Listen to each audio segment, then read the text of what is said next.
I'm Isabelle Gonthier, Chief Assessment Officer at PSI Services, and I invite you to delve deep into the world of testing with me.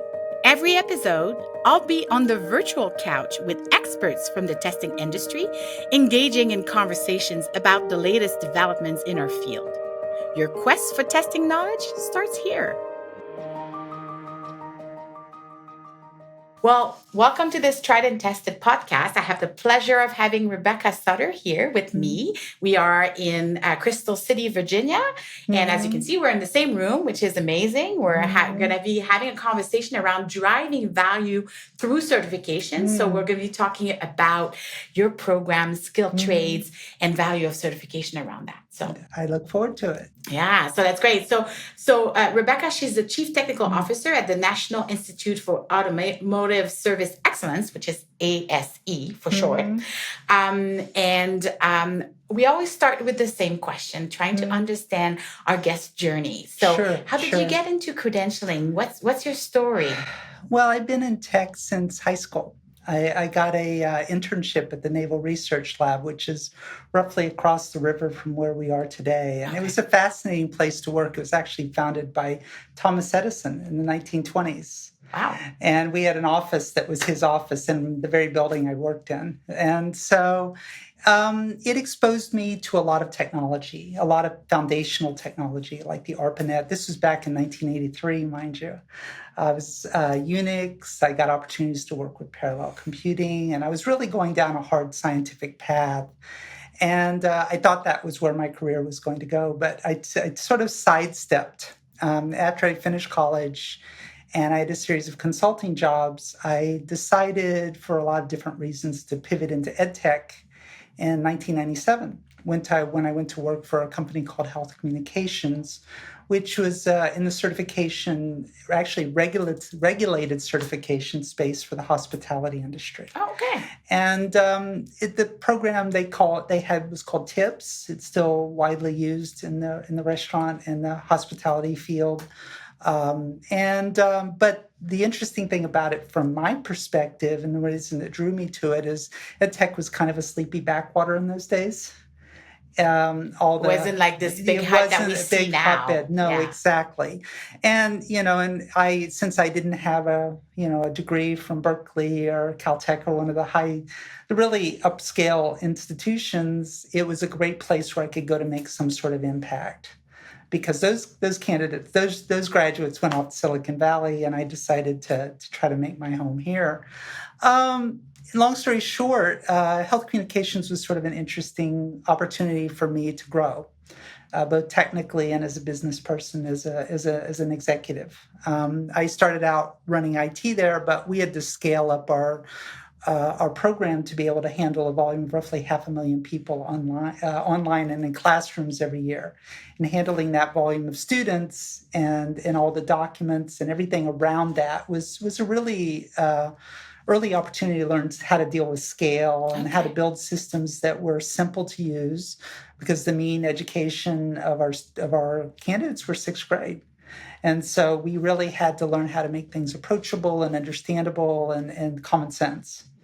And so about 3 or 4 years ago, actually 4 years ago or so, the company was acquired by private capital, and they folded the organization I worked for into them. And so I was at loose ends, and I ended up at ASE, which is a very different role for me. I was very much of a hands-on leader at HCI, but I did manage customer service and product development and a document management area. I sort of had expanded my writ through the 24 years I was there. But ASC, I have to be more of a thought leader, an advocate, consensus builder, and I work more as a mentor to my team. So. And can you just expand a little bit more about what ASC does and the types of certification they have and your role as well, like in terms of like making this happen? Well, the National Institute of Auto Service Excellence, which thankfully they shortened to ASC about 35, 40 years ago, is a very interesting organization. It was created by the auto industry. It's kind of has a unique role. It was created by all the stakeholders, not just one set of stakeholders. So it doesn't necessarily represent the interests of labor or management or any of the other parties that are in the industry, but it sort of sits in between and separate from all of them. For a long time, we thought of ourselves as sort of the Switzerland of the auto industry, because people come and they talk about things that they normally only talk within their own industry group or within their own constituency. And so what we seek to do is to create credentials within this space to allow auto service professionals to have a career path, as well as to create a sort of a reasonable layer of professional competency, an expectation both within the industry and to consumers that people who've been credentialed and are credentials, that they have the skills to fix and service your vehicle. Yeah.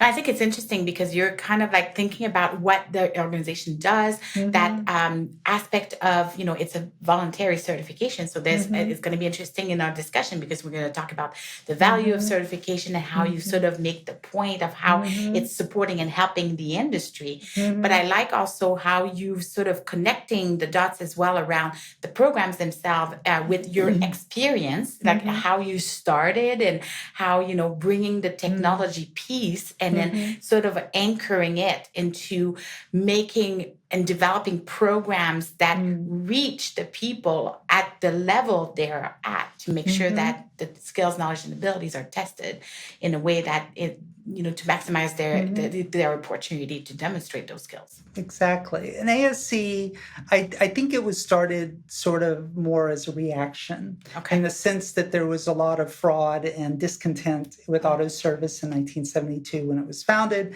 Congress was going to act. And so the industry said, no, we'd rather self-regulate. Yeah. And so they create a National Association of Auto Manufacturers and the Dealers Association, NAMA and NADA, came together and funded ASC, and with the writ to create standards for auto technicians. And the organization was designed with a board that represents all the constituents. So we have over 30 members of our board of governors from every aspect of the vehicle industry. And they're fixed seats. So we always have all these various stakeholders coming together. All of our credentials are based on job task lists, which are defined by master technicians. Yeah. And we use them as SMEs to write our assessments. So we really are deeply connected to the auto technicians in the day-to-day. That's been a positive as well as a negative. Yeah. Well, I can imagine because it's that combination of getting them engaged and involved in the program and process, but at the same time ensuring that you are, from a program integrity standpoint, still bringing, like, there's the elements of the standards that you've mentioned and all of these and interconnecting everything together. Yeah. And we've had some problems because we've been operating under some assumptions in recent years, and one is the self-evident value of a credential, and that's not self-evident to younger generations. So because we're a voluntary credential, we find ourselves in the position of trying to sell what we do all over again to a new generation, which is how we went down the path of trying to define, well, what is the value of our credential? Yeah. And and as I said, as a voluntary credential, there's no legal mandate. Anyone can go and become an auto mechanic. However, just by self-teaching, but that doesn't necessarily mean they're a good auto mechanic. And so, what we've tried to do since the very beginning is define what is a good technician. Yeah. And and unfortunately, there's some gatekeeping that comes with that.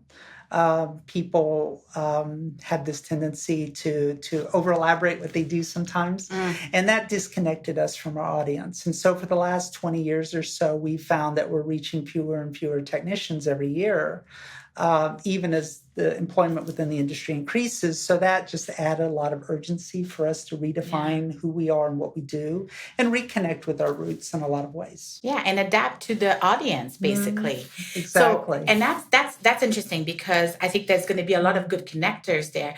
You, at the ATP conference recently in Orlando, you actually presented on the research that you've done, a study around the value of certification, and specifically in terms of what you've done, to I would assume connect those dots to really try to paint the picture and set a message.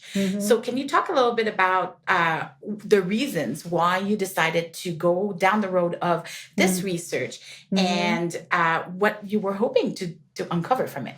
Sure. So this project began roughly a year and a half ago with our new CEO, Dave Johnson, who came to us from Ford. And he had a long, illustrious career there. But he's a bit of an outsider to ASC. I think he had served on the board a long time ago as Ford's representative. Okay. But we do have auto majors on our board, as well as service providers, as well as parts makers. All sorts of industry actors are involved with our organization. But he was an outsider in as much as ASC's own internal processes. I was also a bit of an outsider, so I also brought a different perspective. And I was actually the first technical leader they've had in the history of the organization. Previously, everything had been outsourced. Okay.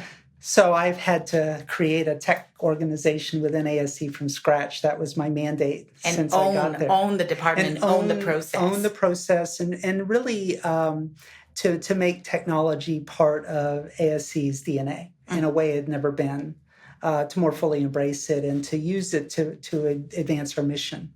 So, but Dave recognized that we had this sort of natural cycle that connects us to our customers and educators and technicians and the general public, and the industry. But that cycle had not been well, enabled. It needed to be reignited in a sense. It was kind of like a flywheel spinning down. And he represents it as a cycle, and he brings it up. He's very good about bringing his cycle in to all of his presentations. So I'm doing it the same. At any rate, the cycle said, well, we need to figure out how to connect us back to our stakeholders, all of our stakeholders. And the best way to do it is to engage our stakeholders and ask them the question, what do we do for you? And so we asked both our industry partners as well as the technicians themselves in a series to both help them study what they saw as the productivity benefits that came from credentialed technicians.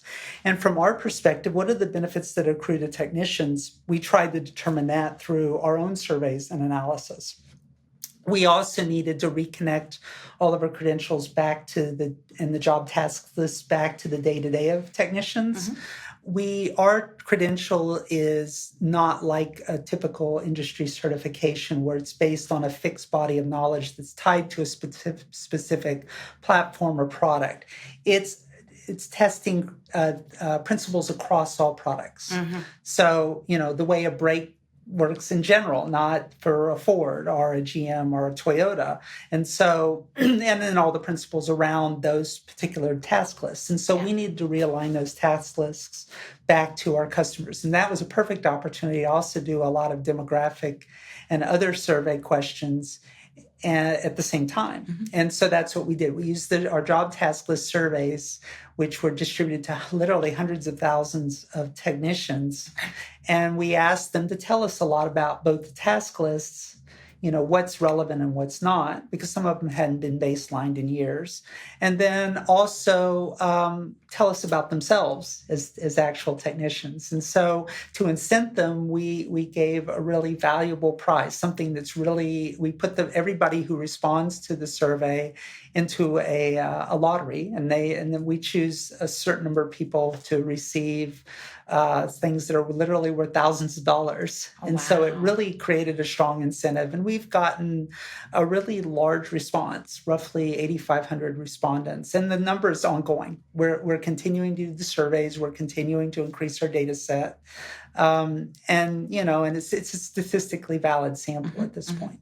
Well, yeah, absolutely. With that volume that you're having, I really like how you've leveraged the job task analysis process that requires validation through survey, and you took that and said, let's bring it to the next level. Let's collect more information, more data, bring the additional value. So I think that's an important, initiative in a way. There's always a balancing act in terms of like how far can you go? Because the concern with survey is survey fatigue and all of that. And so I would be these are interested. very large surveys. Yeah. These surveys basically are hundreds of questions, some of them, and getting that number of responses is really impressive. And part of it is due to the fact that our industry partners, they have a real incentive to help us quantify this because they themselves want to know. Yeah. And so the information that we're collecting is going back to them, but we're also sharing it with the technicians. And we're creating this new conversation around what is credentialing in the auto industry. What does it mean? Who does it mean? Who gets what benefits? And, and the findings were really, I think, quite astounding, in the sense that the value of the credential is quite clear, and the benefits are accrued both to the employers as well as the employees. And those have given us a wonderful opportunity to create a conversation around credentials in general, in the blue collar, vocational space, I should say, as well as, how do you measure this? And I think a lot of it is unique to ASC and our circumstances. I don't think every organization has the breadth of reach that we do. For instance, I don't want to pick on nurses, but I'm sure an association or accrediting organization for nurses doesn't include hospitals and people who make medical equipment and people who, have other roles in the medical industry. But ASC brings together all those disparate viewpoints in a way that's harder for other organizations to do. Yeah, and I guess that is the opportunity to kind of get, collect that feedback, that information, because of all the interactions as it relates to the job role. In the end, it's still back to that job role of the automotive technician, but it interconnects with the industry in general. So how, when you think about when you collected the data, you've mentioned that obviously that survey was a long survey. What were some of the key findings? What was the most surprising, and how did you leverage that information? Oh, that's an excellent question. And actually, I should point out, it really wasn't one survey or even one vehicle. Okay. We essentially synthesized results from both employer analysis that they performed to measure productivity, as well as, and this was done by our industry partners with Toyota and other makers, and Southeast Toyota in particular was one, Napa was one. These are organizations that employ thousands and thousands of technicians. And so it's in their interest to determine, well, if we're paying for something, what is the value that we're getting? Yeah. And so that's an important point, is that they have a vested interest in they're hard-nosed businessmen, and they're not going to claim a benefit that doesn't exist. And then from our perspective, our surveys were more focused on the technicians themselves and their relation to the tasks. Yeah. And so the task information is in the process of being included on an ongoing basis as we do each test. So anyway, to get to the point, I understand I'm trying to overly elaborating it. We found that from the industry perspective, they determined that a certified technician has a 40% higher productivity than a non-credentialed technician. Oh, wow. That's impressive. That's very impressive. That have 60% fewer returns. Now, they call them comebacks. Okay. And so what that means is you fix a car, it goes out the door, it's not fixed right, it comes back. And so there's 60% less of that, which is huge. And then from a labor perspective, they found that the attrition, the turnover in employees was 30% less with credentialed technicians. So those metrics are like extremely valuable to the industry and to the technicians as well, to say this is the value I bring. And the ROI is massive. I mean, most of our credentials, we have 51 different credentials. And then we have a lot of certifications on top. And we really draw a distinction because the credentials have to be validated with work experience. Yeah. It's not just simply taking a test. They have to show they've demonstrated skill, time in the trade. So good test takers can't necessarily get certified. It comes with the whole pathway. It comes with the whole pathway. And so this productivity difference, this ROI, though, is massive because most of our credentialed exams are under $100 each. So, and some of them are significantly less. There's some that are more. But on average, our technicians don't spend a lot in order to get a huge lifetime benefit, as well as their employers get a huge benefit, even if they pay for these credential exams, which many of them do, because it's in their interest to encourage technicians to follow this path. Yeah. And that speaks a lot more to the qualitative benefits that accrue to both the technicians as well as the employers, which are harder to measure statistically, but we found that technicians perceive that they have increased motivations for skill improvement. If there is a reward for putting more time and effort into it, more advancement opportunities. Their employers will give them more chances to climb up the ladder. They have higher perceived competence.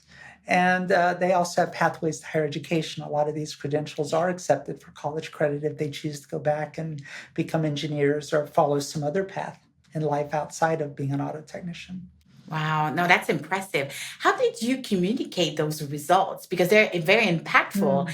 And I'm just curious to kind of understand, like in communicating that back to the employer and to also the certificates or the potential certificates. Like, how did you make that information available to them so they can really own to it and say, yes, I want this. This certification is important to me in my industry. Sending Rebecca out to do podcasts. I don't know.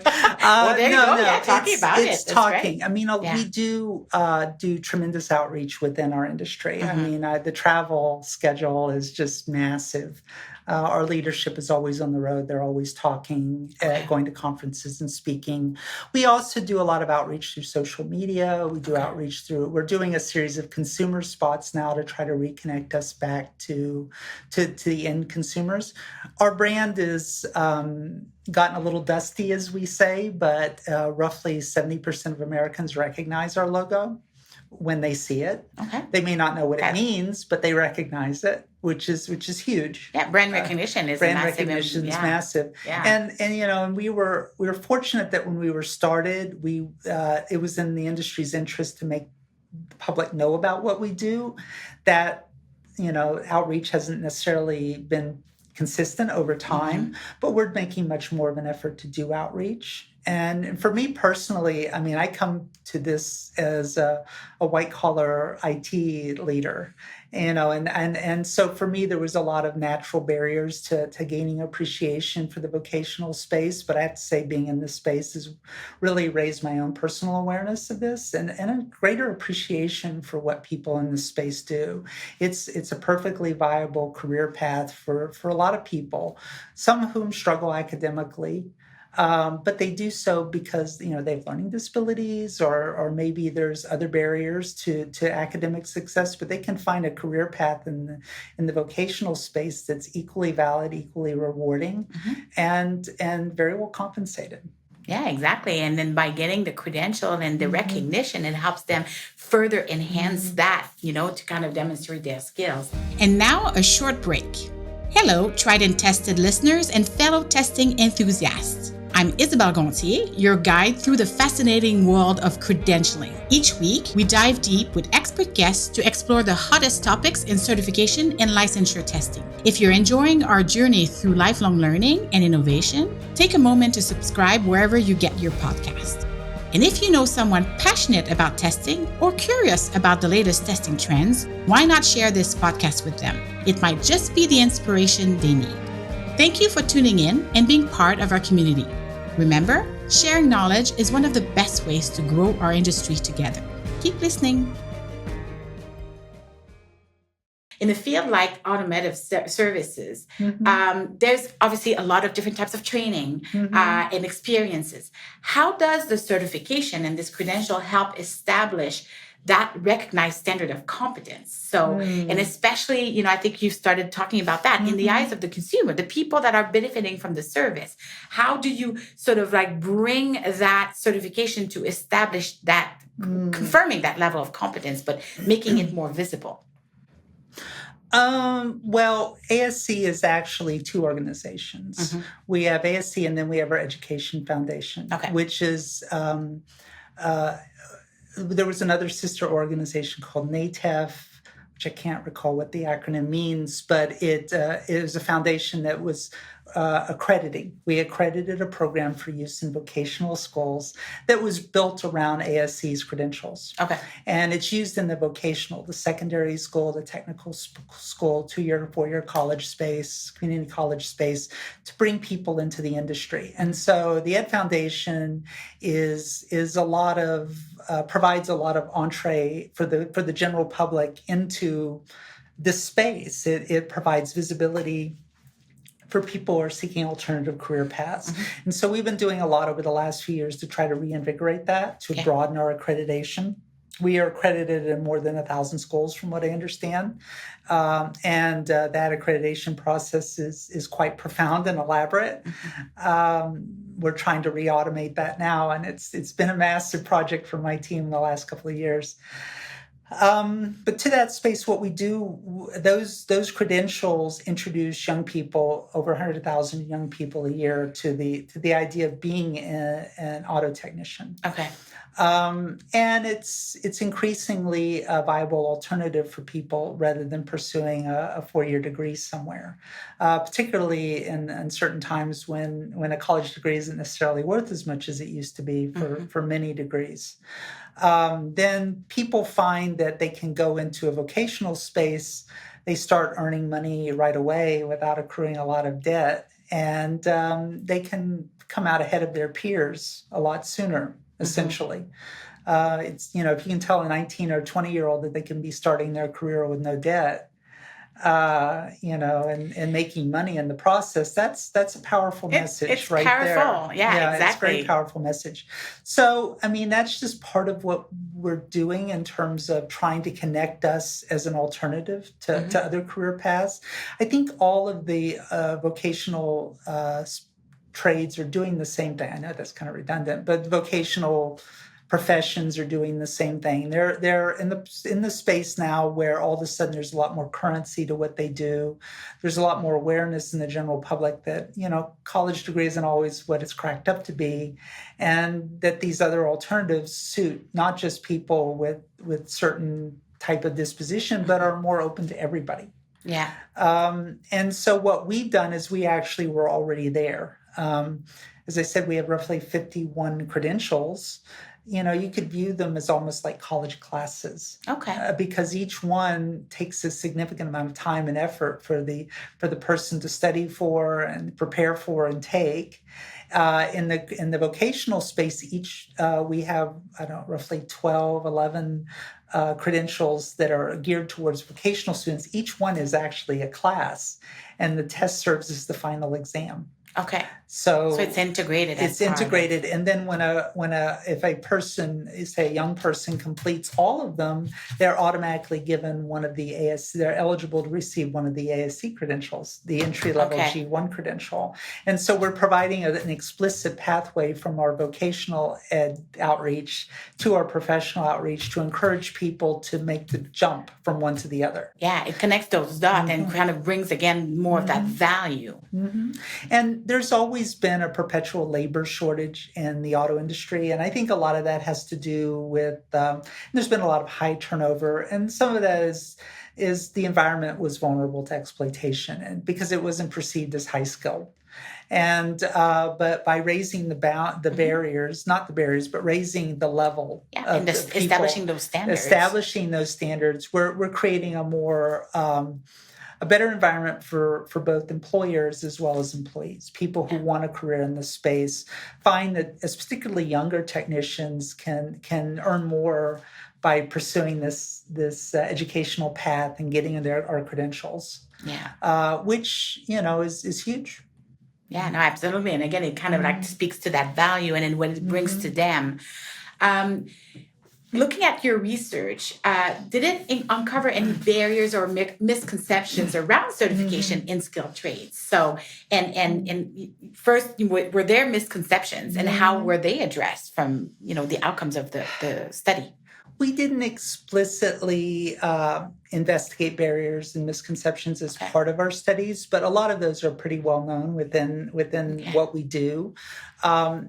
As I said, we're really connected both through our Ed Foundation to people who are entering this space and through ASE itself to people who are working technicians at all levels and every point in their career. And, there's been a lot of barriers cited by people who are working technicians to taking our exams. Essentially, a lot of people end up becoming technicians because they don't like to take tests. They're not academically That's inclined. a barrier. Yeah. That is a barrier. And actually, that's one of the reasons why this area is typically understudied. I think there's a bit of a cultural barrier. A lot of the people who would study the value of a credential in this space anthropologically don't connect very well with people in this space. And I think it's the antipathy goes both ways. And so this area is really understudied, I believe. Okay. The trades in general and the value that they create. But people in this space struggle sometimes with the complexity of the tests. Our tests are not easy. I took one just for myself when I first got there because I wanted to familiarize myself with the process. And so I took our easiest G1 test, and I got about 12 right, 13 right of questions, which was more than I thought I was going to get. And I blame having a lemon of a car once for part of my auto education. But I'm just saying that people who struggle taking tests in general, they don't want to take our tests. I mean, that test, that inhibition to being testing gives them reasons to find, a rationale for not taking our tests. We've had to overcome that. Also, there's, recertification requirements. The tests you have to recertify periodically. We are constantly changing the questions on our tests. We're constantly trying to make them more relevant at the given time and place. And so the certification doesn't last forever. Yeah.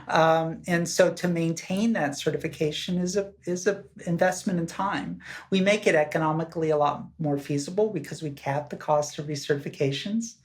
And so our master technicians, they'll sometimes have to take 7, 8 different tests to maintain that master certification level. It's a serious investment in time and energy every few years. That's why the importance of the outcomes of this study are even more critical, because you can actually show to them the value it brings. You can link it back to productivity, to earnings, to job satisfaction, which is extremely powerful. Well, and there was a lot of misconceptions too, and shifting perceptions. The misconceptions, when we reach out to technicians, these tests were written by technicians, the task lists were created by technicians, but still, there's the perception that people who take tests aren't necessarily good technicians. And that misperception, or the tests are only for really experienced technicians. That's something else we've had to overcome. Yeah. And we do have a work requirement around our credential, but people can take the test without having the work requirement completed. They can take the test and then get the as experience. They complete, and when they submit their work experience, then they get the credential. Yeah. And so at the meantime, having taken the test is acknowledged by employers. So it does. We've worked with them, and our employers themselves have worked to create this ladder of success for technicians to follow. And if they do follow it, they're going to see year on year their income. And the other part of the study we found was that technicians with our credentials, their lifetime earnings are 20% higher than technicians who don't have these credentials. And the effect is even more profound when they're earlier in their career, where the differential is even greater. So there is a real value for everyone to put aside their misgivings and to explore this personally. Yeah, because they can see the value for themselves, for sure. You've mentioned sort of like what's done in terms of studies in other industries. How are you interconnecting the outcomes of what you've discovered through what you've done and sort of connecting it with other sectors, or even like providing more data points or ways of studying this for other sectors? We haven't until recently. Okay. Actually, the talk I did at ATP, the panel I was on, was the first time I'd actually seen a comparison between us and others. And my colleague on the panel, she had brought in a lot of very valuable information around, I think, healthcare and IT and the studies that have been done there. And there's some interesting compare and contrast in all of that. I mean, the statistics weren't, apples and apples always, and because we were measuring different things in different ways. But there's definitely economic benefits for both, probably more significant in the trades than in IT. Okay. There's the employer perception. I think the perception is similar. It's not that different, but since ASC is representing, we represent the employers as well as the labor side of things. There already was a fairly high perception of value in what we do. Again, it's not an apples and apples comparison. The retention impact was measured more on our studies than some of the others. Okay.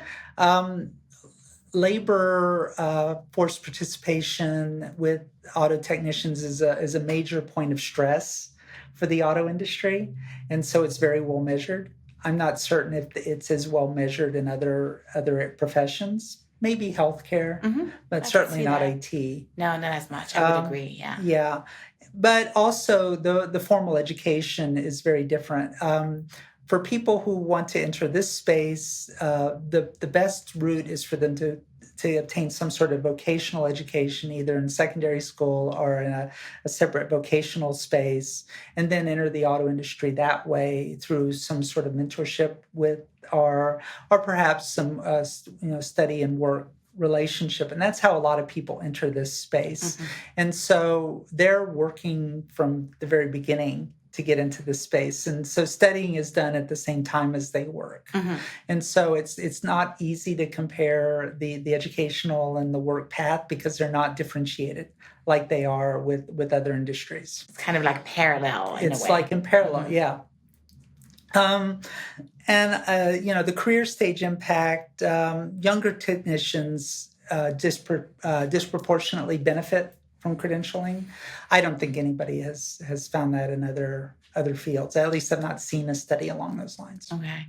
I think that's what's interesting is that kind of looking at this is that where it points out the differences, but also opportunities in other sectors in terms of what they can be measuring and looking at. So. Yeah, I don't know if what we did is exactly reproducible in other circumstances because we are a little bit of a unique animal. But I do think that the principles that we're trying to apply are reproducible. The idea of, what are the holistic benefits of a credential, not just the benefits to one party or the other. Yeah, no, absolutely.